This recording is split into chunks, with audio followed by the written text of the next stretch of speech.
Hi, this is Miss Infinity, your partner for your June Mom. So for today's vlog, I will show you kung paano nga ba gumawa ng bumper sa glass. And this is a tip or tricks na ginagawa namin para maiwasan natin na magkaroon ng chippings or makantuhan ng ating mga glass na possible na sumabog ito. Lalong-lalo na kapag nagde-deliver tayo, nag-i-install, or sa pag-holing o pagbuhat ng ating mga glass.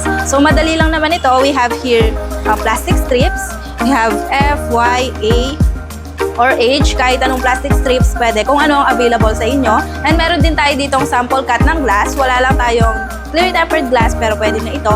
And ganito nga pala ang itsura ng bumper sa glass. Yan. So, secured ang corner ng ating mga glass. And we also have here, of course, kailangan natin ng cutter sa pag-cut ng ating plastic strip.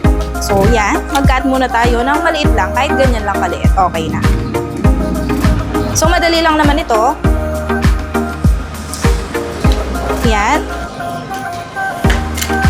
Mabilis lang din, pero syempre dahil babae ako, mahina ang persa natin.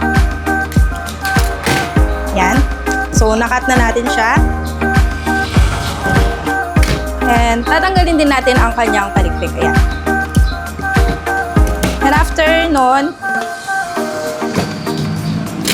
lalagyan natin siya ng space sa gitna para ma-fold natin siya into letter V.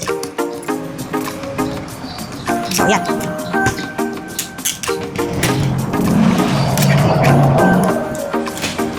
Oh, diba? Mabilis lang. So, after natin malagyan ng space, i-fold na natin siya ng pa-V, yan. And then, lalagyan na natin siya sa corner ng ating glass. Yun, pasok.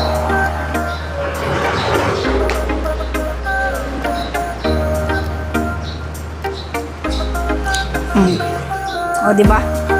Yan. Very secure na ang ating mga glass. So, gawin nyo na ito because safety is importante.